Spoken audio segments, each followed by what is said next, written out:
یہ ہے اقرارُل حسن جو ماضی میں ARY نیوز چینل پر سریام شو کے نام سے پروگرام کیا کرتا تھا۔ ناظرین، اس شخص نے پورے پاکستان میں کسی ڈاکو چور کو نہیں چھوڑا، حتیٰ کہ ہمارے ملک کے اداروں میں بیٹھے کسی بھی رشوت خور آدمی کو نہیں چھوڑا۔ ہر اس شخص کو منظر عام پر لے کر آیا جس نے اس ملک کے ساتھ غداری کی اور اس ملک کی عوام کے ساتھ ناانصافی کی۔ کسی بھی ایک شخص کو نہیں چھوڑا جس نے اس ملک کا قانون توڑا، اور ہر اس مظلوم انسان کا ساتھ دیا جو بھی اس کے سامنے اپنی شکایت لے کے گیا، اور یوں اس شخص نے لوگوں کے دل میں اپنی جگہ بنا لی۔ بہت سے لوگ اسے پیار کرنے لگے اور بہت سی مائیں اسے دعائیں دینے لگیں، اور اب آخر ایسا کیا ہوا کہ اقرارُل حسن صاحب انہی لوگوں سے نفرت کا شکار ہو چکے ہیں؟ آخر ایسا کیوں؟ جو لوگ اس شخص سے بے پناہ محبت کرتے تھے اب وہی لوگ اسے بد دعائیں دینے لگے ہیں۔ جی ہاں دوستو، ٹھیک سنا آپ نے، اقرارُل حسن صاحب کی کہانی میں آج کل کچھ ایسا ہی ہے۔ دراصل اقرارُل حسن پاکستان میں اب ایک نئی سیاسی جماعت بنا رہا ہے اور لوگوں کو ایک نئی تحریک کے سامنے لا رہا ہے۔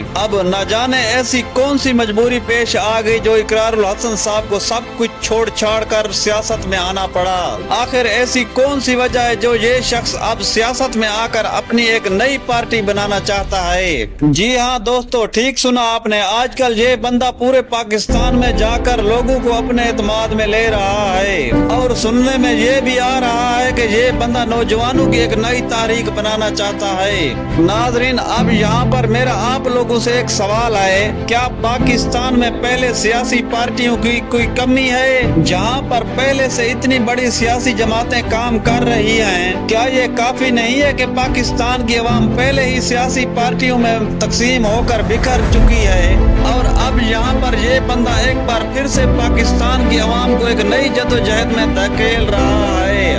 اور سننے میں یہ بھی آیا ہے کہ یہ بندہ نوجوانوں کی تحریک بنا کر انہیں آگے لانا چاہتا ہے اور ان کو لیڈر بنتے دیکھنا چاہتا ہے۔ لیکن جب اس بندے سے انٹرویو میں پوچھا گیا آپ ایک سیاسی جماعت بنا کر آخر نوجوانوں کو آگے کیوں لانا چاہتے ہو، تو اس شخص نے جواب میں کہا کہ پاکستان پولیٹکس کا نظام بہت خراب ہو چکا ہے۔ مطلب پاکستان اسٹیبلشمنٹ میں جو پہلے سے سیاسی پارٹیاں ہیں، مسلم لیگ نون یا پاکستان تحریک انصاف اور وغیرہ وغیرہ، تو ان لوگوں نے پاکستان کی عوام کی خدمت کرنے کے بجائے اسٹیبلشمنٹ کو اپنا کاروبار بنا لیا ہے۔ پاکستان میں اپنی سیاسی جماعتوں کے نام پر دکانیں کھول لی ہیں اور کسی عام آدمی کو آگے نہیں آنے دیتے۔ انصاف کا نظام جو ہے وہ بالکل ختم ہو چکا ہے، اور جہاں تک میرا خیال ہے کہ پاکستان پولیٹکس کے نظام میں بالکل ایسا ہی ہے۔ تو ناظرین، ایسی کچھ وجوہات ہیں جو یہ بندہ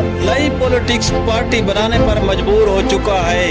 تو ناظرین، جب بات آتی ہے پاکستان تحریک انصاف کی تو یقین کیجئے میں سوچنے پر مجبور ہو جاتا ہوں۔ جی ہاں دوستو، پاکستان تحریک انصاف کے جو چیئرمین عمران خان ہیں، جس نے وزیر اعظم بننے سے پہلے شوکت خانم ہسپتال بنایا تاکہ غریب عوام کا مفت علاج ہو سکے، اور کئی ایسی یونیورسٹیاں بنائی جس میں اس ملک کے لوگ تعلیم حاصل کر سکیں، اور 26 سال سٹرگل کرنے کے بعد جب وزیر اعظم بنا تو پوری دنیا کو بتا دیا کہ پاکستان کی عوام کو تنگ نہ کریں، ہمارے جذبات کے ساتھ نہ کھیلیں، ہم ایک طاقتور قوم ہے جو اپنی آزادی کے لیے لڑنا جانتے ہیں۔ ناظرین، بات صرف یہاں پر ختم نہیں ہوتی، اس شخص نے پاکستان کی عوام کے ساتھ ساتھ دنیا بھر کے مسلم ممالک کا بھرپور ساتھ دیا، اور باہر جا کر دین اسلام کی بات کی، غریب مزدوروں کا ساتھ دیا، ظلم اور ناانصافی کے سامنے ڈٹ کر کھڑا ہو گیا۔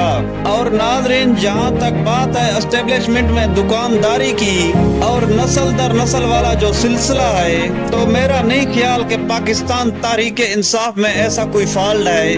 جی ہاں دوستو، ٹھیک سنا آپ نے، اگر عمران خان چاہتے تو اپنے بچوں کو سیاست میں لا سکتے تھے، لیکن انہوں نے ایسا نہیں کیا کیونکہ وہ جانتے تھے